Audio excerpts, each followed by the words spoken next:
के सबसे बड़े लोकतंत्र में चुनाव की तारीखों का ऐलान हो चुका है। चुनाव के ऐलान से पहले सभी राजनीतिक दलों ने एड़ी चोटी का जोर लगा दिया। जो भी दल जो कुछ भी कर सकते थे वो सब कुछ कर चुके हैं। राजनीतिक दलों ने 24 के लिए जो कुछ भी समीकरण बैठाए हैं वो 2019 के नतीजों के आधार पर हैं, लेकिन 24 में 19 वाला समीकरण बदल चुका है। भाजपा की आंधी चल रही है, तूफान चल रहा है और उस तूफान में सब परेशान हैं। इसलिए अब की बार 400 पार, फिर एक बार प्रचंड बहुमत की मोदी सरकार। 2019 के लोकसभा चुनावों के मुकाबले इस बार गठबंधनों का गणित भी बहुत अलग नजर आ रहा है। कई पार्टियां जो पिछले चुनाव में विपक्षी खेमे में थी, अब वो एनडीए के पाले में हैं।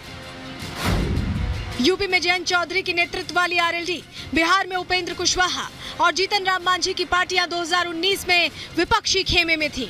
टीडीपी भी तब अलग ताल ठोक रही थी, लेकिन अब ये दल एनडीए का हिस्सा है। राजनीतिक दलों के इस फेरबदल से पूरा का पूरा चुनावी समीकरण ही बदल गया है।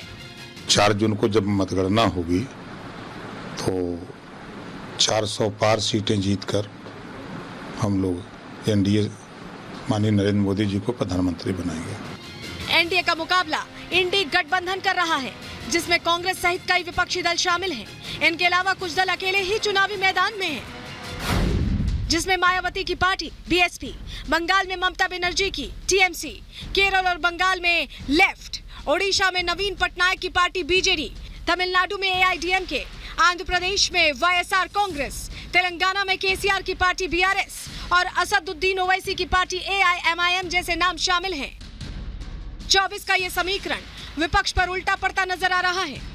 जनता दल यू और एनडीए के कार्यकर्ताओं के लिए त्योहार जैसा है, उत्सव जैसा है और इस लम्हे का, स्थिति का हमें कई दिनों से इंतजार था जब हम पुनः तीसरी बार 400 पार हो। लोकसभा के मौजूदा हालात पर नजर डालें तो एनडीए के पास 339 सीटें हैं, जबकि इंडी गठबंधन के पास 94 सीटें हैं। वहीं तीसरे मोर्चे के पास 89 सीटों का पावर है। ऐसे में देखा जाए तो इंडी गठबंधन से सीटों के आंकड़ों के मुकाबले में तीसरे मोर्चे के पास सिर्फ 5 सीटें ही कम हैं। अब 24 के चुनाव में इंडी गठबंधन में कांग्रेस को छोड़ दिया जाए तो यहाँ भी ज्यादातर क्षेत्रीय क्षत्रप ही साथी हैं, जिसके सहारे इंडी गठबंधन 339 सीटों वाली एनडीए को हराने का सपना देख रहा है।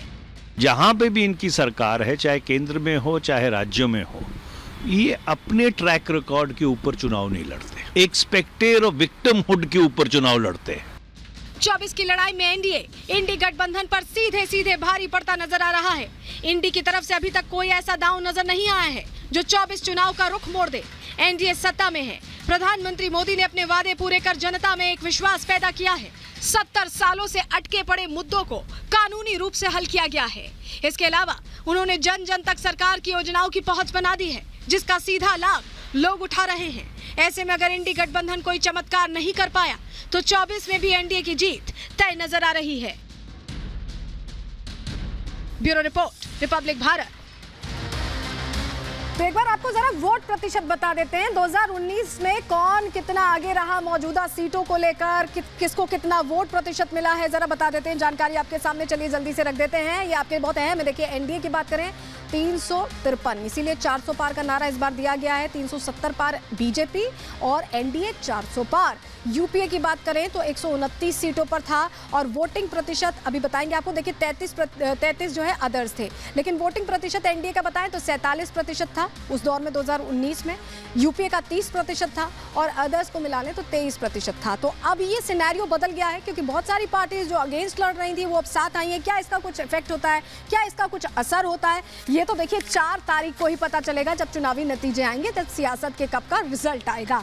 लेकिन हर पार्टी की ना अपनी पकड़ है, अपना बेस है। कहा जाता है कि इस इलाके में इस पार्टी का दबदबा है, उस इलाके में उस पार्टी का दबदबा है। आप सोच रहे होंगे कि आखिर किस इलाके में किस पार्टी का दबदबा है। जवाब आपको अंदर की खबर में अब देने वाले हैं। चलिए जानकारी आपको बता देते हैं। सबसे पहले बात कर लेते हैं हम सियासी चक्का उत्तर भारत में कहां चल रहा है। देखिए बीजेपी में अगर उत्तर भारत की बात करें तो 151 सीटें उत्तर भारत की आती हैं। इसमें डिसाइडिंग इसे माना जाता है क्योंकि यूपी भी इसी में है। बीजेपी में यहाँ पर 2019 के नतीजों के हिसाब से 118 सीटों पर जीत हासिल कर पाई थी। बसपा की बात करें 10 सीटों पर थी, कांग्रेस 9 सीटों पर थी और इसके अलावा जेकेएनसी अगर बात करें तो 3 सीटों पर, अदर्स 6 सीटों पर। अब आपको बताते हैं पूर्वी भारत का हिसाब किताब। पूर्वी भारत की जानकारी आपके सामने रख रहे हैं। देखिए आप नक्शे पर देख भी पा रहे हैं भारत के नक्शे पर किस तरह से कौन सा इलाका आ रहा है।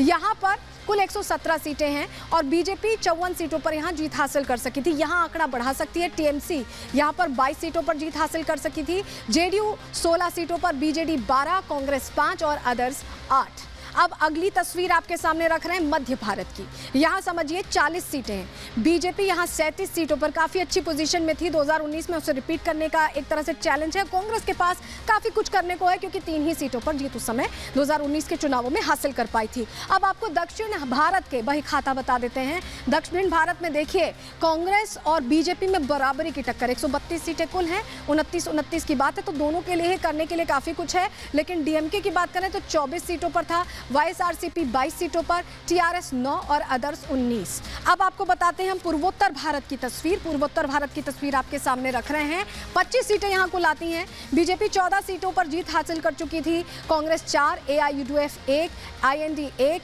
एमएनएफ 1 और अदर्स 4। तो यहां भी कांग्रेस के पास काफी स्कोप है, अगर वो कुछ कर पाए, कोशिश पूरी अपनी कर पाए तो यहां भी तस्वीर वो बदल सकते हैं। तो ये तो हमने आपको बताया उत्तर पश्चिम पूरब पूरी तरह से पूरे भारत में कहां किसका दबदबा रहा है, कहां किसका बेस रहा है। लेकिन अब आप ये समझिए कि उत्तर प्रदेश में, चलिए अब आपको बता देते हैं कि उत्तर प्रदेश में कहां कब वोटिंग होनी है, क्योंकि उत्तर प्रदेश से ही कहा जाता है कि सब कुछ तय होता है। यही वजह है उत्तर प्रदेश में फोकस भी खास रहता है और डबल इंजन है तो उम्मीद भी बहुत ज्यादा है। चलिए जानकारी आपके सामने रख देते हैं। अगर आप यूपी के रहने वाले हैं तो ये जानकारी आपके लिए है कि आप वोट कब कब कर सकते हैं। पहले चरण में देखिए हम आपको बता रहे हैं कहां पहले चरण में वोटिंग होनी है। सबसे पहले आप देखिए सहारनपुर, कैराना, मुजफ्फरनगर, इसके अलावा बिजनौर, नगीना, मुरादाबाद, यहाँ वोटिंग होगी पहले चरण में। रामपुर, पीलीभीत, ये वो जगह हैं जहाँ पहले चरण में वोटिंग होगी। दूसरे चरण 26 अप्रैल की बात कर ले तो मेरठ, अमरोहा, ये वो इलाके। और देखिए ये हम आपको बता रहे हैं पूर्वांचल के इलाके हैं।